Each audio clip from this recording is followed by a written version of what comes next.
ఆదామవ్వలు పాపము చేయుట ద్వారా బైబిల్ ఏం చెప్తుందంటే భేదము లేదు.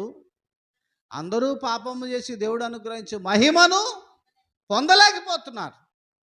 అంటే మహిమ వారికి వస్త్రంగా కప్పబడింది ఏదైనా తోటలో. వాళ్ళు పండు తిన్నప్పుడు ఆ మహిమ వారి నుంచి వెళ్ళిపోయింది. అయితే బైబిల్ ఏం చెప్తుందంటే వాళ్ళు ఏదైతే మహిమను పోగొట్టుకున్నారో ఆ మహిమను మళ్ళీ నేను తిరిగి ఇవ్వటానికి వచ్చాను అంటున్నాడు ప్రభు. హల్లెలూయా.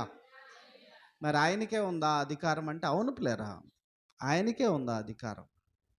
ఎలా చెప్పగలరండి పాస్టర్ గారు అంటే, రేపు పరలోకంలో నువ్వు దిశమలతో తిరగకుండా ఉండులాగున, నీ సిగ్గు కనబడకుండా ఉండులాగున